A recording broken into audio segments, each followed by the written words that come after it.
अस्सलाम वालेकुम स्टूडेंट। यहाँ पर हम सबसे पहले आज हम मिनकॉशियस इनइक्वलिटी को देखते हैं। और मिनकॉशियस इनइक्वलिटी जो है ये इनइक्वलिटी कुछ यूँ है कि अगर हमारे पास सपोज़ के हमें ये इसकी let X and Y belong to R N, अगर हम कोई दो वेक्टर ले रहे हैं, मैं इसके नीचे अगर यूं डाल दूं ताकि आपको ये दो वेक्टर लिए हैं, एक x है एक y है, ये मैंने लिए हैं आर एन या कॉम्प्लेक्स में से आर एन, इसको हम यूक्लिडियन स्पेस भी कहते हैं।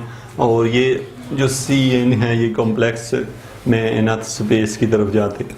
तो जनरली हमने कहा कि ये कोई रियल नंबर जो है आर एन लिखा हुआ है कॉम्प्लेक्स को सी एन, यानी कि आर एन का मतलब ये है जैसे x है तो x के nth कंपोनेंट हैं, ये एक वेक्टर है तो x is x1 x2 xn, यानी इसमें से अगर हमने एक एलिमेंट लिया x और x के आगे सेपरेट बहुत सारे हैं और इसी तरह y दूसरा लिया तो उसके भी बहुत सारे कंपोनेंट बन रहे हैं। तो हमने क्या किया, मिनकॉशियस इनइक्वलिटी ये कहती है कि आप अगर आर एन या सी एन में से कोई दो नंबर ले लें तो वो जो दो नंबर हैं वो ऐसे होते हैं, यानी x का, इस x का मतलब है u, इसका ये मतलब है, और y का जो मीनिंग है वो ये है। तो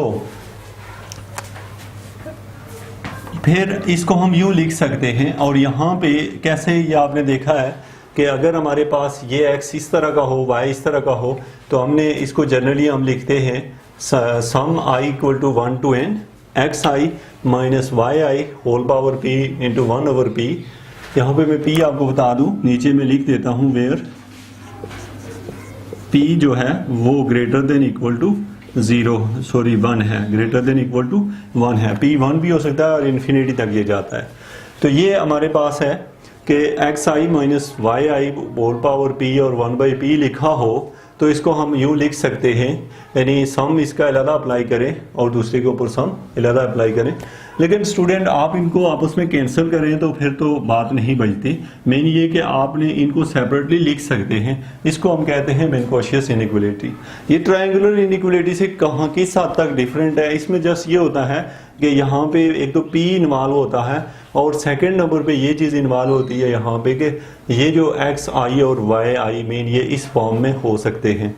तो आपने बस इतना ही मिनकॉशियस इनइक्वलिटी के बारे में याद रखना है कि अगर हमारे पास किसी भी, चाहे कॉम्प्लेक्स नंबर की स्पेस हो या रियल नंबर की हो, यानी दो सेट आपने लिए, इनमें से किसी एक में से को जो भी ले लें एक्स और वाई, तो वो ये वाली क्वालिटी पूरी कर रहे होते हैं। तो इसको हम कहते हैं मिनकॉशियस इनइक्वलिटी।